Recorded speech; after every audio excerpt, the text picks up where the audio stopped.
पहले हमारे साथ एक कॉलर है, हम उनकी कॉल ले लें। जी अस्सलाम वालेकुम, कौन है, कहाँ से बात कर रहे हैं? वालेकुम सलाम, मैं तलहा शहबाज बात कर रहा हूँ ऑस्ट्रेलिया से। जी तलहा। सबसे पहले तो मैं करेक्शन करना चाहूँगा, जो आपका टॉपिक है कि नस्ल जो है दीन से तो बिल्कुल दूर हो रही है, लेकिन मज़हब के तो फिर भी बहुत करीब है, क्योंकि इस्लाम फास्टेस्ट ग्रोइंग रिलीजन है अभी तक।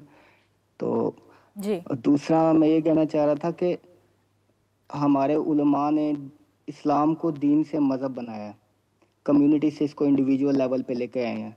अभी तक की जितनी गुफ्तगू हुई है नमाज, रोज़ा, गुस्ल के मसाइल, इससे आगे कोई बात नहीं हुई। तो हमारी जनरेशन उस इस्लाम पे क्यों है जो उनको रोज़मर्रा ज़िंदगी में उनके काम नहीं आ रही। पैलेस्टाइन की एग्जांपल हमारे सामने है, 2 अरब मुसलमान फ़लस्तीन की एक बच्ची को नहीं बचा पा रहे। और अगर तो इस्लाम का मकसद एक अच्छा इंसान बनाना था, तो मदर टेरेसा के पास कौन सा इस्लाम आया था? 2 अरब मुसलमान आज तक एक अकेली औरत जितना इम्पैक्ट नहीं डाल पाए दुनिया में। तो अगर हमारे तमाम उलेमा मिलके सारे जो एफर्ट कर रहे हैं हमारे यंगस्टर्स के लिए, और अगर वो फेल हो रहे हैं, तो फिर मेरे ख्याल में हमारे उलेमा को सोचने की ज़रूरत है। और जी जैसे अल्लाह थैंक यू ताला तलहा, ने बहुत अच्छा सवाल है आपका। इस रुख पर भी बात करनी चाहिए कि गैर मुस्लिम जो है वो इंसानियत को देख रहे हैं, और मुसलमान जो ये दावा करते हैं कि इस्लाम इंसानियत का मजहब है। ज़रा आप साहब, मैं चाहूँगी आप इस पर रोशनी डालिए। मैं क्या रोशनी डालूं जी इस पे। हम कलेक्टिवली यार बिल्कुल ठीक बात की है बच्चे ने, कलेक्टिवली एज उम्मत तो वी आर फेलियर। हम हमारे अंदर तो हम अभी एक हदीस पे यूनाइट नहीं हो पा रहे। 5 मिनट पहले की बात है, छोड़े ज्यादा आगे की क्या बात करते हैं हम तस्लीम ही नहीं कर पा रहे कीजिए बात, जरा आप साहब बैत का जिक्र करके गए। यानी आप करें बात, हम सुनना चाहते हैं, आप बताएं जी। आप कीजिए इस पे बात प्लीज। मैं ये तो आपसे कह रहा हूँ कि हम लोगों के अंदर यूनिटी का कॉन्सेप्ट नहीं है। 5 मिनट पहले हम एक हदीस पे मुत्तफिक नहीं हो पा रहे, जो मुसलमा हकीकत है कि आकल इस्लाम कह गए हैं कि मेरा कुरान और मेरे अहले बैत, उस पे हम मुत्तफिक नहीं हो पाते। तो छोड़े, अब हमें क्या पड़ी फलस्तीन में कौन शहीद होता है, हमें क्या पड़ी कश्मीर में कितने लोग जल रहे हैं, मर रहे हैं, कट रहे हैं। हम लोगों को सिर्फ इस वक्त अपनी पड़ी है, अपनी दुनिया की पड़ी है, अपनी ये रोजे में खाना क्या है, पीना क्या है, हम ये गुफ्तगू करें, अच्छे लगते हैं। हम ये टॉपिक अच्छा चल पड़ा, खजूर की किस्मों के ऊपर डिस्कशन करते हैं।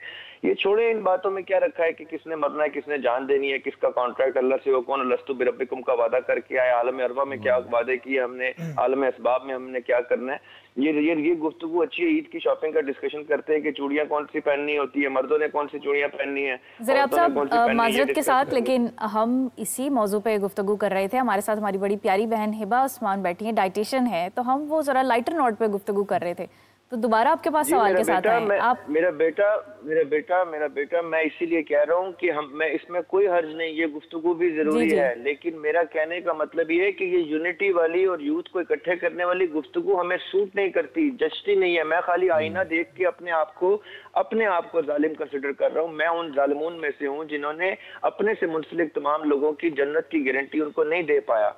हमारा मोमिन की पहचान ये होती है कि मोमिन मरने से पहले हक अयां करके जाता है, वो कह के जाता है कद जाअकुमुल हक्कु मिन रब्बिकुम।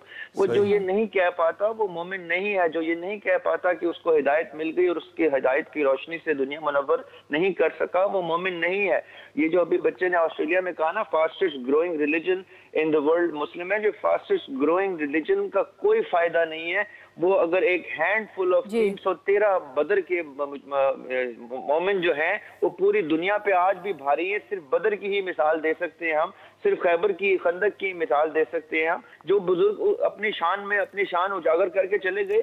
हमें मानना पड़ेगा इस बात को, ये तस्लीम करना पड़ेगा इस बात को। एक प्रोग्राम आप सिर्फ, मैं बड़े फख्र से आपके उस प्रोग्राम पे आऊंगा जिस प्रोग्राम का टॉपिक आप रखेंगे अपना आईना, अपने आईने में अपने दाग धब्बे, अपने आप को साबित करें कि हमारी कब्र बहुत तंग कब्र में जाने लगे हैं हम लोग। ये रोजे रखने से हमें कोई फर्क नहीं पड़ेगा। मैं और आप बस रिचुअल का हिस्सा बनते हैं, उसको उसी रस्म की तरह मनाते हैं, शुगर लगाते हैं और बस खत्म करते हैं इस बात को। हम क्यों इतने बड़े प्लेटफॉर्म पे बैठ के कौम को गलत तरफ लेके जा रहे हैं?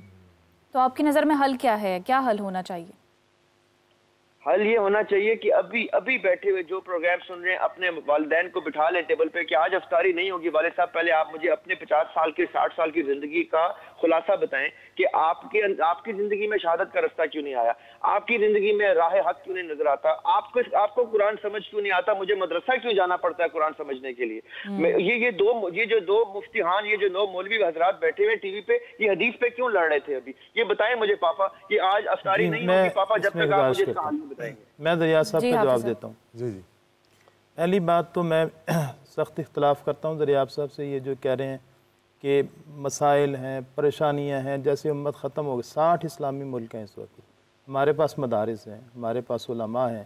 آپ پازیٹیو سائڈ پہ کیوں نہیں دیکھ رہے؟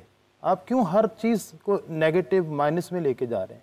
ہمارے پاس بہت کچھ ہے الحمدللہ. ہمارے پاس اس وقت بھی مکہ میں بیت اللہ کے اندر لاکھوں مسلمان اللہ تعالیٰ کے سامنے ڈسپلن کے ساتھ حج کر رہے ہیں. کیا ہم اس کو ہائی لائٹ نہیں کر رہے؟ ہم ہمیشہ اپنے مرنے, اپنے کمزور ہونے, اپنے غلط ہونے, اپنے دیکھیں اختلاف رائے کا ہونا, جس طرح علامہ صاحب نے بتایا, میں ان سے لڑا نہیں ہوں, میں نے ان کی انسلٹ نہیں کی. انہوں نے ایک حدیث بیان کی, میں اس پہ اگر بات کروں تو میں اس حدیث کو 100% صحیح مانتا ہوں. وہ حدیث اپنی جگہ پہ صحیح ہے, ہماری بات میں کوئی کنٹراڈکشن نہیں ہے. ایسے ہی سر نے صرف میری بات کے درمیان ایک بات کی تھی, تو میں نے انہیں کہا کہ آپ مجھے بات مکمل کرنے دیں. وہ حدیث 100% صحیح ہے, میں اس کو صحیح اسی کنٹینٹ کے ساتھ صحیح مانتا ہوں. لیکن اس کے ساتھ آپ علماء کو بلیم کرنا شروع کر دیں, آپ کہیں امت ختم ہو گئی ہے, کوئی بندہ صحیح کام نہیں, بالکل غلط بات ہے. اس وقت بھی لاہور کے اندر پاکستان میں لوگ لاکھوں کی تعداد میں لوگوں کو مفت سحریاں کروا رہے ہیں. اس وقت لوگ لاکھوں کی تعداد میں مفت افطاریاں کروا رہے ہیں. لوگ اس وقت بھی, میں پاکستان میں جانتا ہوں, فلسطین کے بہت سارے لوگ, وہاں کے مفتی اعظم پاکستان میں آئے اور کروڑوں روپیہ یہاں کے تاجروں نے ان کو اکٹھا کر کے دیا. تو بھائی آپ اپنے فیکٹس اینڈ فگرز ان کو درست کریں, ہر چیز کو نیگیٹو میں نہ لے کے جائیں. خدا را نوجوانوں کو یہ بھی نہ بتائیں کہ امت, ہم 60 اسلامی ملک ہیں اور فلسطین جو اسرائیل ہے وہ ایک ملک کے اوپر بیٹھا ہوا ہے. جی سر, ہم اس کو کریڈیبلٹی کیوں نہیں دے رہے؟ ہم اس کو ہائی لائٹ کریں, ہم نوجوانوں کو مایوسی سے نکالیں, ہم ان کو صحیح ڈائریکشن دیں. آپ سب سے سن لیں. کتنی خوبصورت انہوں نے بات کی ہے. دیکھیے آپ یہ میرے ہی خلاف کھڑے ہوئے ہیں. میں کہنا یہ چاہ رہا ہوں کہ امت یونائٹ نہیں ہو رہی. یہ دیکھیں نا, پہلا اختلاف ابھی حدیث کا ختم نہیں ہوا, انہوں نے میری بات پہ دوسری تنقید شروع کر دی. 60 اسلامی ملک ہیں اور کشمیر 75 سال سے جل رہا ہے. 60 اسلامی ملک ہیں اور 48 میں ایک سوال کروں گا. علماء نے ایک منٹ احد کے اندر ان کا پوائنٹ پورا ہونے دیں, پھر میں آپ کے پاس آؤں گی. میں نے بڑی تسلی سے آپ کی بات جی جی جی جی آپ پلیز. آپ 60 کیا, آپ 120 اسلامی ممالک ہو جائیں, آپ 200 اسلامی ممالک ہو جائیں, آپ امریکہ کی غلامی سے باہر نہیں آ سکتے. اس کو تسلیم کریں.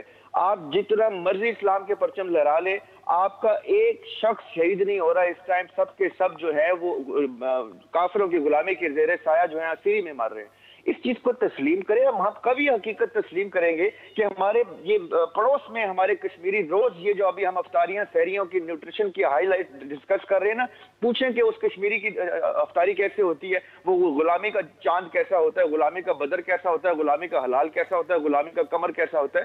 یہ آزادی میں اب اسلام آباد اور کراچی جیسے, لاہور جیسے شہروں میں بیٹھ کے باتیں کرنی بڑی آسان ہوتی ہیں. اور مفتی صاحب, یہ ابھی ہم صرف اور صرف اس سال کے پچھلے 7 اکتوبر کو حملہ ہوا تھا فلسطین کے اوپر. 7 اکتوبر سے 7 اکتوبر تک کی ایک سال کی خالی لاشیں گن لینا تو ہمارے اپنے بچے جو ہیں نا, ہمارے لیے ہم اپنی ان کی نظروں میں نظریں ملا کے گفتگو نہیں کر سکتے.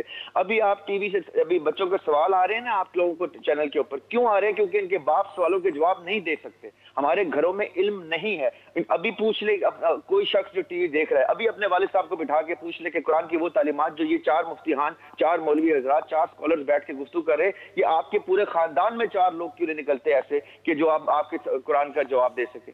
We have to admit, جب تک ہم مریض کو مرض کی شناخت نہیں کریں گے, اس مرض کی تشخیص نہیں ہوگی, تب تک اس کی ادویات نہیں آ سکتی, تب تک اس کا علاج نہیں ہو سکتا. جب بھی کوئی شخص مرض کی تشخیص کرتا ہے اس کو آپ برا کہنا شروع کر دیتے ہیں. جی ٹھیک ہے, مرض کی شناخت نہیں ہوگی جب تک, تب تک ادویات کا معلوم نہیں پڑے گا. آپ کیا سمجھتے ہیں؟ بالکل جی, میں یہ کچھ باتوں سے اتفاق ضرور کروں گا. باقی یہاں جو ابھی کشمیر کی بات کی ہے, افطاریوں کی بات کی ہے, یہ دونوں ساری چیزیں اپنی اپنی جگہ مسلمہ ہیں. میں یہ کہنا چاہوں گا, بہت سارے اس وقت پاکستان کی ایسی شخصیات ہیں جو مدینہ شریف جا کے انہوں نے دسترخوان بچھائے ہوئے ہیں, उन्हें फिर चाहिए कि ये काम छोड़कर दीगर चीज़ें, ये असल आपके पास जब तक पावर नहीं ना होगी, जब तक गवर्नमेंट ये चीज़ को खुद नहीं ना इन्वेस्ट करके और अपने मामलात को आगे लेके चली जाएगी, आपके तरफ से कोई इनफरादी तौर पर कोई बंदा भी जिहाद के लिए बाहर निकलेगा कि आप निकलने देंगे? कभी नहीं निकलने देंगे। कोई तंजीम जिहाद के लिए बाहर निकले, जी अब हमें इजाज़त दे। मैं कहता हूँ ज़रियाब साहब मुझे इजाज़त लेकर दे, अल्लाह की कसम, सबसे पहले गज़ा ये हाफिज़ प्रोफेसर नसीर जाएगा। इसलिए दर्द सब के अंदर मौजूद है। जब तक हमारे पास पावर नहीं है और इजाज़त नहीं है, जब तक हमें ऊपर से इजाज़त, ये रियासत का काम है, रियासत इसकी इन्वॉल्व है। जब रियासत इस चीज़ की तरफ नहीं जा रही तो बंदों के जज्बात तो अपनी जगह। अल्लामा साहब, जैसा कि ज़रियाब साहब ने तवज्जो दिलाई है इस नुक्ते पर कि हकीकत को तस्लीम कर लेना चाहिए, हकीकत को तस्लीम करते हैं हम, हल क्या है, क्या समझते हैं आप? नहीं, हकीकत ये, मैं उनके कुछ पॉइंट जो हैं उनसे इत्तेफाक भी करता हूँ, कुछ से इख्तिलाफ भी करता हूँ, ठीक है, इसमें कोई शक नहीं है, उलमा अपना रोल प्ले करते हैं। अगर एक बंदा बढ़ई के पास केले के दरख्त की लकड़ी लेके चला जाए, इसे कुर्सी बनाओ, वो तवज्जो चाहूँगा, इसे कुर्सी बनाओ, तो वो कहे नहीं इससे कुर्सी नहीं बनती। क्या बढ़ई के फन में नक्स आ गया? बढ़ई के फन में नक्स नहीं आया, मादे में पावर नहीं है कि वो कुर्सी बन सके। सवाल ये है कि उलमा अपनी जिम्मेदारी अदा करते हैं, अगले ज़र्फ में भी तो थोड़ी सी पावर होनी चाहिए, उसमें भी तो थोड़ी सी कैपेबिलिटी होनी चाहिए कि उस बात को कबूल करे। उलमा अपना रोल प्ले करते हैं, बिल्कुल प्ले कर रहे हैं, इदारे भी कर रहे हैं, ठीक है, उनका अपना मकतब वो अपने मकतब के मुताबिक कर रहे हैं, और उस हदीस के मुताबिक हम उसमें फ़कत और फ़कत अहले बैत को मानते हैं कि वो जो किताब अल्लाह है वह इतरती अहले बैत थी, उनका अपना विजन, अपना नज़रिया, हमें उससे कोई एतराज़ नहीं है, हम उसका एहतराम करते हैं, ठीक है। और अगर आप अपनी अच्छी तरबियत करना चाहते हैं, अपने ज़माने को बेहतरीन करना चाहते हैं, बेहतरीन कुरान मजीद ने मैसेज दिया है कि ज़ाते रसूल तुम्हारे लिए कामिल उसवा है। तो जब कामिल उसवा ज़ाते रसूल है तो ज़ाते रसूल से हमने सब कुछ लेना है, वहीं से हम कुछ लेना है। हाँ, लेकिन उसमें भी कुछ ऑब्जेक्शन आते हैं कि रसूल खुदा औरत के रोल के तो प्ले कर नहीं सकते, माँ का रोल नहीं प्ले कर सकते, बाप का रोल नहीं प्ले कर सकते, ठीक है, ज़ौजा का रोल नहीं प्ले कर सकते। तो उस रोल को भी कंप्लीट करने के लिए अल्लाह ने रिसालत माब के घर में कौसर का एहतमाम किया है, जनाब सैयदा का एहतमाम किया है, जिन्होंने माँ का रोल भी प्ले किया, जिन्होंने, मैं पीछे आऊँगा अपनी बात की तरफ, जिन्होंने बेटी का रोल भी प्ले किया, जिन्होंने ज़ौजा का रोल भी प्ले किया। हाँ, लेकिन भाई का रोल अदा ना कर सकी, चूँकि हम उसकी बात नहीं करते। मैं मज़हब जाफरिया का अकीदा बता रहा हूँ। जब जनाब सैयदा थी, दोनों भाई नहीं थे, जनाब कासिम भी, जनाब इब्राहिम भी, जिनकी कुनियत हम पढ़ते हैं, ठीक है, तो भाई नहीं था। तो भाई के रोल को कंप्लीट करने के लिए अल्लाह ने जनाब सैयदा फातिमा के घर में जनाब ज़ैनब आलिया को भेज दिया, और उन्होंने भाई का ऐसा रोल प्ले किया, ऐसा कोई कमाल रोल प्ले किया, शरीकतुल हुसैन के लक़ब की मालिका बन गई।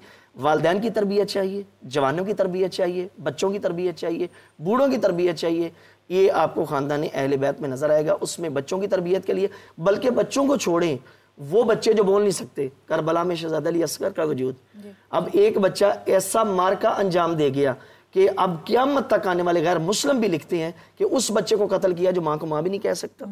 अब उस बच्चे ने कौन सा कारनामा अंजाम दिया? अगर आप बूढ़ों की तरबियत करना चाहते हैं, हबीब इब्न मज़ाहिर 85 साल उनकी एज है, जब वो मैदान करबला में, मैदान जंग मैदान यानी जंग जारी थी और वहाँ पे दाखिल हुए, तो मौला हुसैन फरमाते हैं, हबीब आप तो जंग ही नहीं कर सकते, आपकी कमर में खम है, कहा मौला मुझे थोड़ी सी इजाज़त दें।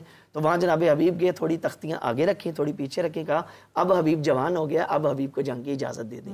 मेरा ये कहना है, छोटा बड़ा जवान बूढ़ा जिसको भी तरबियत चाहिए, उसवा कामिल रिसालत माब की ज़ात है, रिसालत माब की अहले बैत हैं, और उनकी ज़िंदगी से माँ बेटी बेटा बूढ़ा सब उसवा मौजूद है, वहाँ से आप लेकर अपनी ज़िंदगी से। कॉलर है हमारे साथ, कॉल ले लें। अस्सलाम वालेकुम, कौन है, कहाँ से बात कर रहे हैं?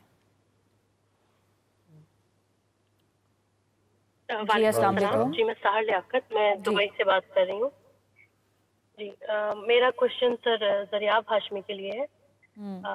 मेरा सवाल यही है कि यही जी फ़लस्तीन और सब इंसिडेंट के बाद जैसे उन्होंने आईने की बात की, तो हम सबको आईने में अपनी शक्लें बहुत वाज़ेह तौर पर नज़र आई कि हम किस काबिल हैं।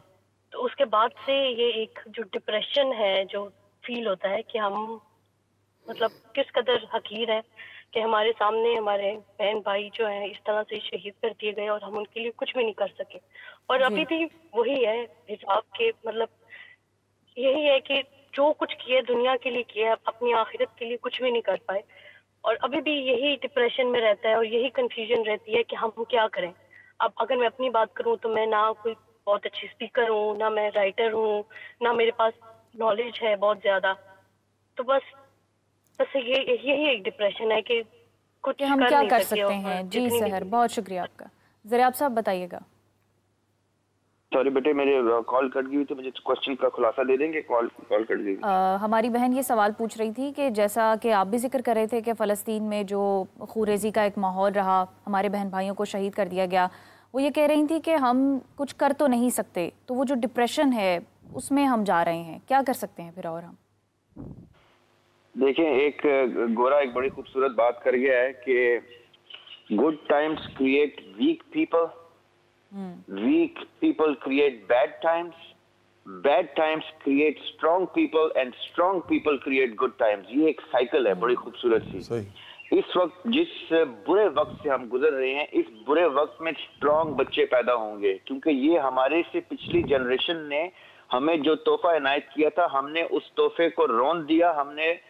हम वीक स्ट्रॉन्ग टाइम के पैदावार थे हमारे बड़े हमसे पिछले, तो हम वीक पीपल क्रिएट हुए हैं। अब weak people create bad times. अब हमारी अगली आने वाली नस्लें बैड टाइम्स देखेंगी, तो आगे स्ट्रॉन्ग पीपल जनरेट होंगे जो गुड टाइम्स क्रिएट करेंगे।